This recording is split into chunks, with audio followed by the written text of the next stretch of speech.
Welcome. My name is Dr. Becky Cohn-Vargas, and this is the power of self-reflection to help create identity, safety, and belonging. Let me share my screen.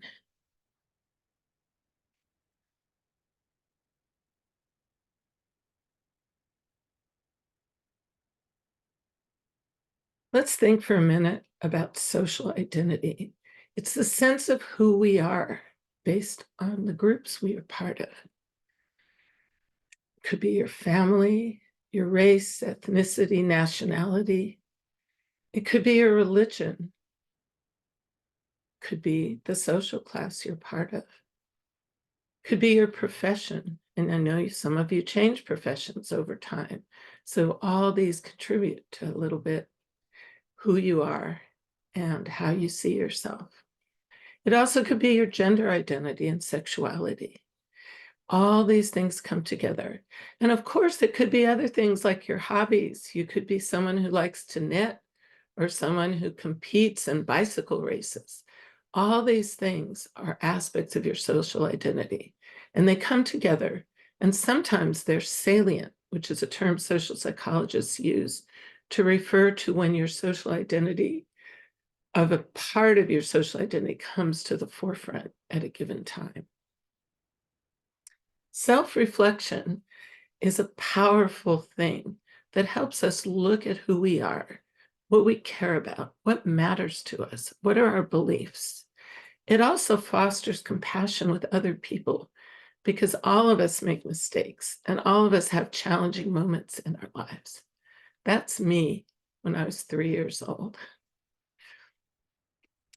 Self-reflection is a lifelong journey. I wonder what I was thinking when they took that picture. Research on self-awareness yields really interesting things. They discovered that there are two really important aspects to self-awareness. Your internal, which has to do with what you feel like inside, the guiding values that run your life, but it also includes your implicit biases and your explicit biases. And implicit ones are some biases that you may not even have. We all have biases, and it's not a matter of eliminating all of them, but it's a matter of trying to understand which ones are based on stereotypes and erroneous information. External self-awareness has to do with thinking about how others view us and benefiting from that awareness, not letting that control us, but letting that guide us in understanding how we're coming across. In Harvard, in the research they did, they came up with archetypes of self-awareness. We all have aspects of all these archetypes inside of us. Some of us are seekers, and at certain points in our life, we don't really know who we are. Sometimes that happens at an older age in our life where we suddenly question, who have we been and who are we now? What do we stand for? How have we changed? You can get stuck, and it can make it harder in your relationships if you're a seeker and you don't have a full sense of who you are. Some people are pleasers and they're trying to do what other people want them to do. They may have grown up that way and found it a survival method in the family, or they may just be worrying about just making sure that other people accept them. Sometimes that could lead to making choices that don't serve you in the long run. Sometimes that even happens when you become aware of how you've been doing it and you become resentful. Introspectors are people who look inside, but maybe they're not challenging enough to the how other people see them. So they have blind spots and they can't take feedback. And it can also make it harder on their relationships. So the archetype that we're trying to get to is being aware of who we are, knowing what we care about and what matters to us, but also valuing other people and being aware there are many perspectives to solve a problem or to deal with a situation. And as leaders, that's what we're trying to gain, both an awareness of who we are and an understanding of others and those around us. The research on self-awareness actually shows that highly self-awareness balance both internal and external self-awareness. And they surveyed over 5,000 people in a lot of different fields, and they discovered that not that many people, a really small percentage, actually have an equal balance of both those kinds of self-awareness. I thought that was really an interesting aspect of the research, but they did find that when people do have that balance, they both understand how they feel and how they connect to others. They're confident in their social identities, but aware of their blind spots. At the same time, they see how others experience us, and they are open to feedback and learning and growing and creating spaces where everyone feels a sense of value and belonging. That's where self-awareness intersects with creating identity safety. They also found that people who did have that balance were happier in their lives, they were less anxious, they liked their jobs, they had more compassion for others, and they could take on other people's perspectives, which helped them deepen building consensus and working with others. Tasha Eric, the person who did the research, said this: leaders who focus on building both internal and external self-awareness, who seek honest feedback, ask what instead of why, learn to see themselves more clearly, and they reap the many rewards of self-knowledge. No matter how we progress, there's always more to learn. That's what makes the journey to self-awareness so exciting. So one way I like to do this, I call it taking a field trip into ourselves. We can do this alone, and we can do this with others. Of course, if you do it in a group, you need to create a very safe space where people don't feel judged as they look at themselves and share about it. But it's basically taking into account our feelings and thoughts, our behavior and physical reactions, and looking at them all together as we look across our lives. So I'm going to share a little about myself and my journey, and maybe that will inspire you to do it yourself. I had a lot of fun doing this, looking at old pictures. So there I am at 3, a picture of innocence. I had blonde hair when I was very young. Then it turned brown, and now it's kind of speckled with gray. So that's just one example of how our identities shift, even our physical appearance. There's a picture of me. I'm the oldest, with my 2 siblings. My mother and father are there, and they had a strong influence on my life and on the life of our family. My parents were both German Jewish people born before Hitler and fleeing as they were children. My mother fled to England at the age of 16. Her family was invited by a Quaker family to live there, which basically saved their lives. It was shortly after Kristallnacht, the night of the broken glass, when Jewish people realized they were not welcome in Germany, and some were lucky to get out.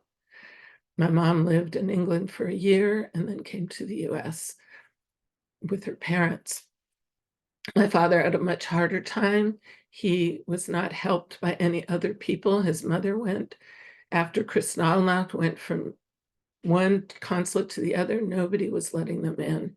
And finally, she ended up at the Chinese consulate, where you did not need a visa to go to Shanghai. So they fled to Shanghai, my father with his parents. And shortly after my mother died, he experienced starvation, and even the bombings of the war in the Pacific that took place at the end of World War II. My father had a hard time, and what's kept him going was being Jewish and his connection to the Jewish religion and faith. And he eventually became a cantor. And so my father gave me the message how being Jewish was a very important part of his identity, and it became an important part of my identity. My mother influenced me that there are good people in the world, and all races and religions have people that can be good to each other. And that caused me between the two of them to really care a lot about diversity and about making the world a better place for people of all backgrounds. That blurry picture in the bottom there on the left is me in 6th grade. My father had become a cantor in South Bend, Indiana, and I'm the tallest one of the kids with my little beret. And blurry is a good image at that time. It was a hard time for me. We'd moved from New York, where I lived with while my dad was going to school, and there were all kids in my class who were children of Jewish immigrants and Holocaust survivors. Suddenly in Indiana, I stuck out like a sore thumb. Kid called me a dirty Jew, and I didn't feel like I fit and belonged in any way. That might have caused me to want to fight bigotry and all kinds of bias and negative stereotypes. And that those two parts of what my family gave me, a strong sense of who I am as a Jewish person and as a person working for intercultural understanding, and a person who's fighting bigotry and racism and homophobia and transphobia, and works to support people not to feel as different as I felt as a child in Indiana. Hence, identity safety became my mission. That I didn't know it yet, but I can see it now. There I am in the right corner on my bat mitzvah. And I was still trying to fit in, but I felt a lot better. You can even see more confidence in my face. But when we went, and I went to the hairdresser, the only time in my life to get my hair done, I wanted a big flip to fit in with the other girls. And I came home and I noticed the flip was very small. That was the style, the big flip on long straight hair, which I didn't have. So I quickly turned it under, so at least I'd look a little better.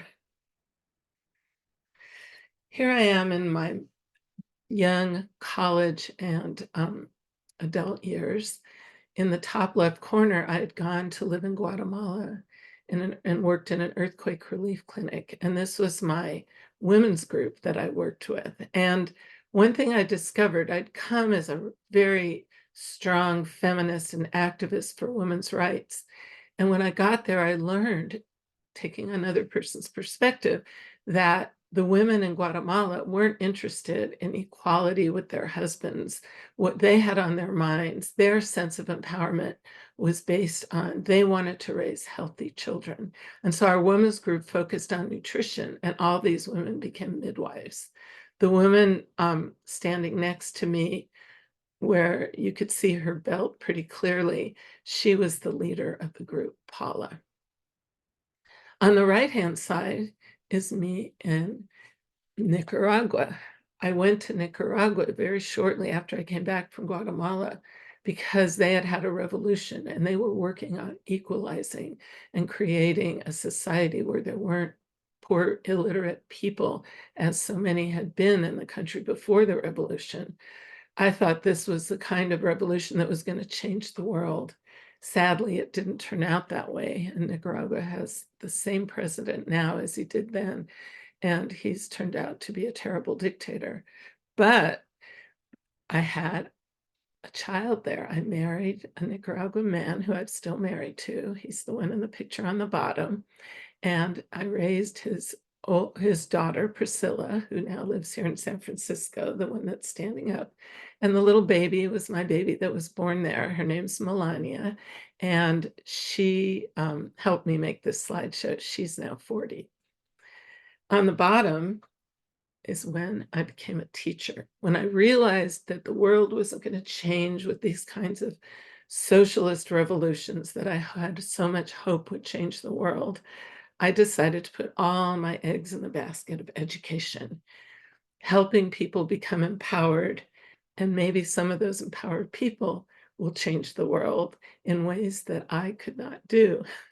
So I became a teacher. Here I am in the picture below in the blue suit in Oakland, California, where I was selected as teacher for the year in 1990.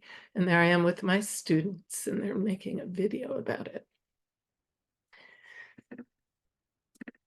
Now my journey has led me to be a retired person, but I discovered retirement doesn't mean necessarily an end.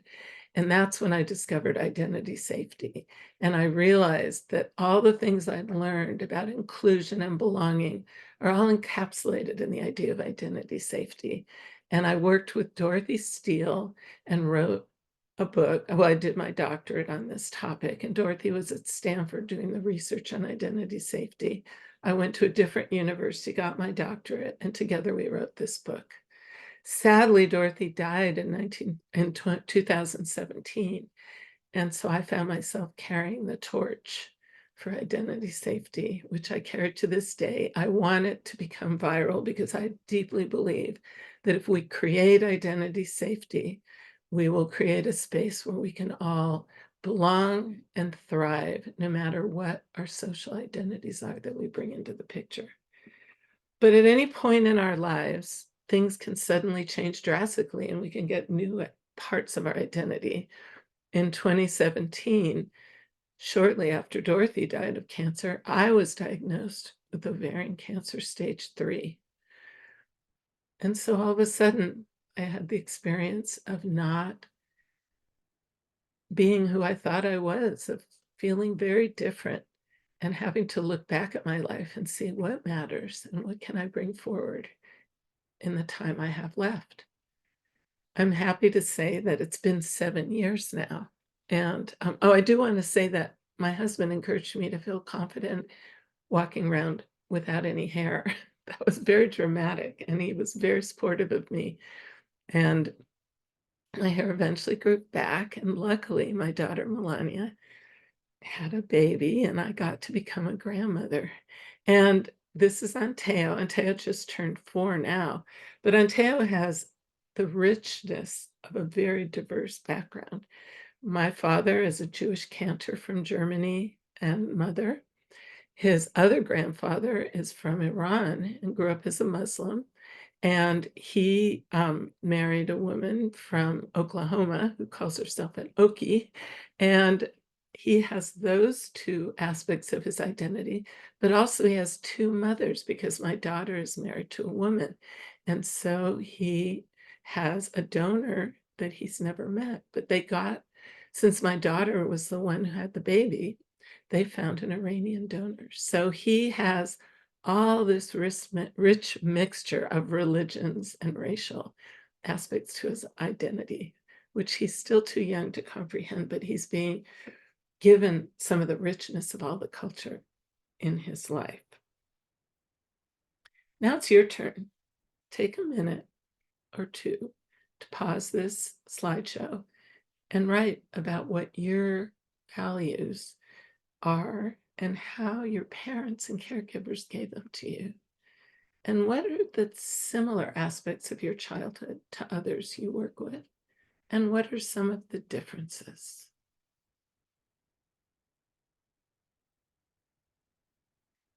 One more kind of research I want to introduce here is self-affirmation research. It is very interesting because it was done with students and has been done at middle, high, and college levels. And it really applies in many different situations, but they took two groups, and one group was asked to write about what is important to them, what matters in their lives. That was the only question. The other students were given a random topic to write about. And the results were that tracking the grades of these students for 2 years, the ones who were in the first group had higher achievement, while the second group had no impact on their grades. So the researchers were really interested in analyzing what did this mean? And they decided that when students engage with the values that matter to them, with their integrity and competence, it becomes affirmed. And that works especially with students in negatively stereotyped groups. So this was very powerful research, and they're still trying to figure out how to apply it in schools. It's not like a magic bullet. So don't think, oh, you do this one activity and everything's perfect. But I do know schools where they did try, and before students took their standardized tests, they had them do a writing activity like this. It was a high school, and they found that the test scores did improve for their students. So they made it a practical activity every time they did tests. But we need to do it over and over to validate people in the way we work with them. Let me tell you about a couple of people we interviewed for this book. The book in the corner, and it's in the corner of all the slides, is the book that just came out, Identity Safe Spaces at Home and School, Partnering to Overcome Inequities. And there's a way you can order it right on the right side, if you just take a little photo of that. But given that book, we interviewed over 29 people to ask them about what contributed to their sense of identity safety in their lives. Some of them were parents, some were educators, some were from different fields, some were children, not too many children, but some high school and college students and some adults. And we learned a lot as we explored this. So let me tell you about Jesus. Jesus was born on the border with Texas, and his family did not have documentation. He grew up in an area where most of the kids were Spanish-speaking Mexican children whose parents came from Mexico. And he lived in a warehouse that had just a little sheet separating his family from another family that lived in that warehouse.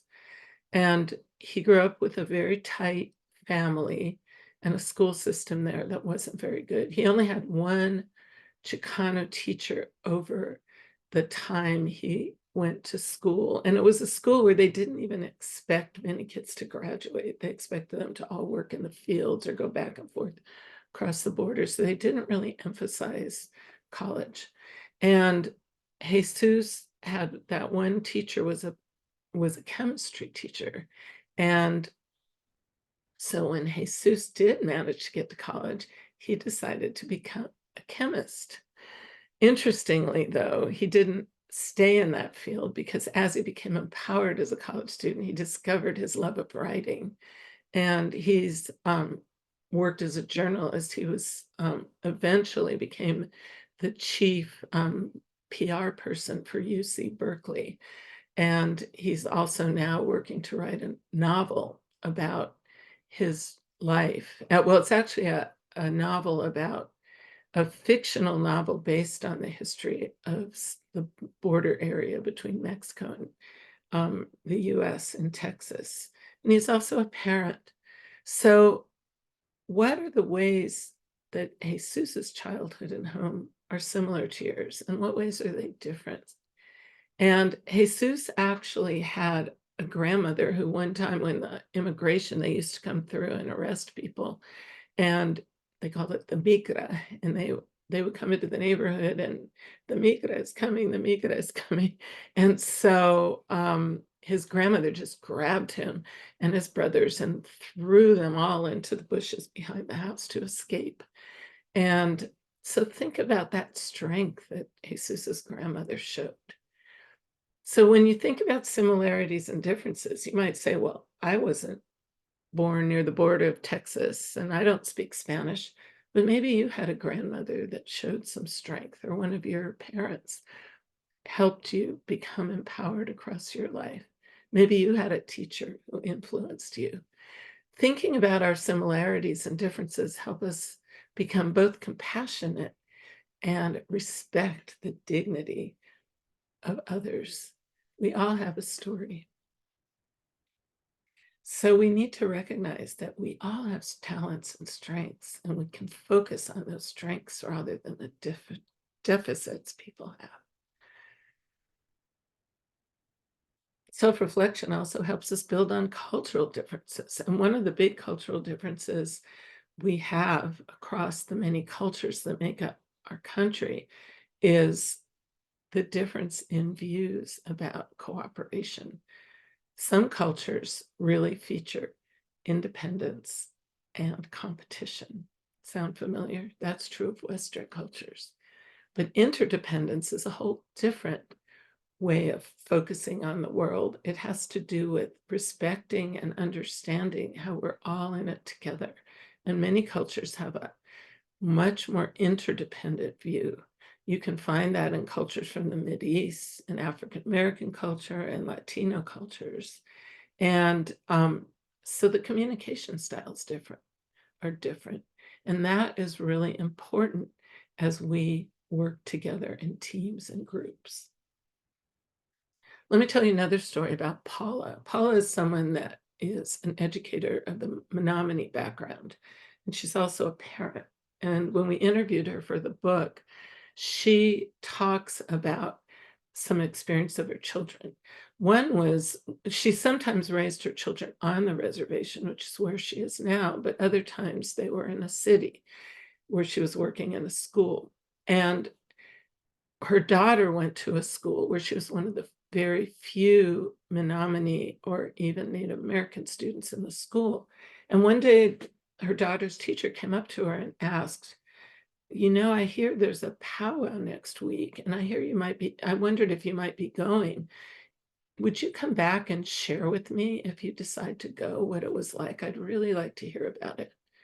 For Paula's daughter, that simple question meant so much because nobody had really cared about her culture and background. And the teacher did it in a way that didn't single her out to the whole class or make assumptions, but it just validated her. And that turned out to be her daughter's favorite teacher. And she still talks about it, even though she's graduated a long time ago. Another story Paula shared was about her son. And he was one of the best students in the class, and the teacher called on him, and he didn't choose to answer the question, even though he knew the answer. And he came home and told Paula, his mother, that he thought that the teacher was upset with him because he did this. But the reason he did this was because the boy next to him, his friend, didn't know the answer. And he did not want to look like a show off or embarrass the boy next to him. So Paula went and talked to the teacher, and the teacher had never, ever thought about that possibility. The teacher just thought that Paula's son was being difficult or obstructing or not responding. And the teacher really thanked Paula and said, this is the first time in all my teaching years that anyone has ever shared this with me. And I thought to myself, I probably would never have guessed that. I probably would have a similar reaction to the teacher. So I realized that we need to really step out of ourselves sometimes to try and understand another person's perspective. Think about Paula's example. Does that resonate with your experience? How might you support someone like Paula's son, if that's your child, or if your teacher, or if you hear about it? When we do self-awareness activities, we also need to look at some of the more difficult topics. Examine our biases. Think about how others might see us. Think about how we respond to feedback. About that in your life. We all have biases, unconscious biases. That's why our brain is designed. We've had a fear of snakes throughout history that's pretty much passed down subconsciously from one to the other, and it protects us. We don't have time to think when we run across a snake in our path, and we can jump out of the way. At the same time, stereotypes that get passed down about people can perpetuate bias and can be wrong. And so it's really important to think about our biases and try and uncover them. That's not always easy. Some research to show how bias plays out in education shows how teachers were given a similar record of a student who misbehaved, and some were identified with a Black name and others with a white name. And then they asked the people how severe was the behavior and how severely should the student be disciplined. And the results found that people were more likely to punish kids with a Black sounding name than a white sounding name, even when it was a description that was exactly the same. This was work done at Stanford, very powerful research. And this kind of research has been done in all fields, with police officers, with health care workers, and we know the data. We know that there is an implicit bias that plays out based on race in this country. There's been some research to work on how to reduce implicit bias. It can be done. It can be done by ourselves individually, by an awareness of our biases. And you can take that implicit bias test online at Harvard. It's actually very powerful to look at your biases. They have not only biases about race, but all kind of biases, and they do it by flashing images in your face and asking you for a quick response. It's a very powerful thing to do. But this was a bias reduction research project by Patricia Devine, and she did a 12-week program that did result in reducing bias. She included in her training efforts to look at people as individuals, not clump them together in stereotypes, to take an empathetic view and try and think about other perspectives, and to counter stereotypes and stereotypic attitudes. And she had a positive result. You can reduce biases also by avoiding stereotypes or challenging your own self to think about a stereotype you might have as you look at your behavior. You can also reduce the bias by trying to respect people, use their correct names and pronouns. And that actually, the implicit use of names and pronouns is very deeply embedded in us, because I've noticed myself when I know someone who is transgender, even if I don't know them very well and I've met them as transgender, it's very easy to get confused with the pronouns because our brains are kind of programmed in a certain way, but we can do it.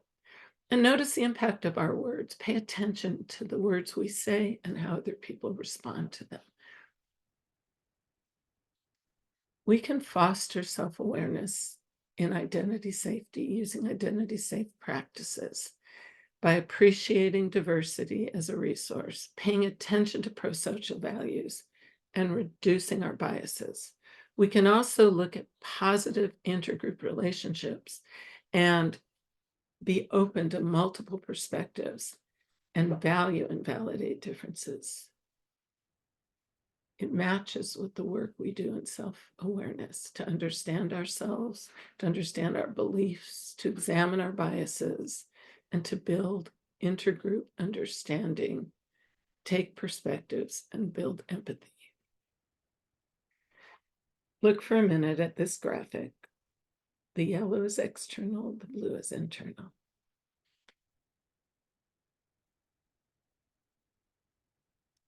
When we work with groups, it's a good idea to create community agreements to make it safe to do self-awareness building. It also is made safe to have conversations and discuss topics, even if you don't expect it to be a difficult topic. The first four, just take a second to read them, are pretty common. And they work to build trust, give people a chance to speak, and face difficult topics by treating each other with dignity and respect. The last two deal with mistakes that we might make, and we all make them, even in spite of ourselves. Speak up with an ouch moment. That means if somebody has said something that has offended you, speak up in a respectful way. Say, that hurt my feelings. You can do it by using an I message, not saying you all this or you that or you're this, non-judgmental. Just say, when somebody mentions that all Jewish people are rich or all Jewish people are white, that did feel very comfortable to me. It's a stereotype about Jewish people. And you can also say, oops, if you're the one that made the mistake, and say, I didn't intend it, but now I realize how that might have sounded to you, and I'm sorry, and I'll try not to do that again. Another thing you can do with your groups is notice belonging. Get people to think of someone they know and imagine in their minds the facial expressions, their body language, their interactions, and see if the people you're working with feel a sense of belonging, or get people in a group to think about people that they work with and think about their belonging and their feeling of belonging. Another activity you can do for self-reflection is a team practice. There's an important part of self-reflection looking at your organization as a whole, so teams can generate questions together. Think about, are all people of all racial groups equally represented at all levels of the organization? I worked in a group at one point, an educational research institute, where they really were talking about diversity, and yet the diversity was all at the level that I was at, which was a presenter, but the leaders and the administrators and the CEO were all white people. So that organization has actually worked hard on this, and it's not the same anymore. But it's important to think about those things. Think about microaggressions and how they handle conflict. How are new folks welcomed? All these things could really help your organization grow. Again, you need to develop a sense of trust to be able to do this.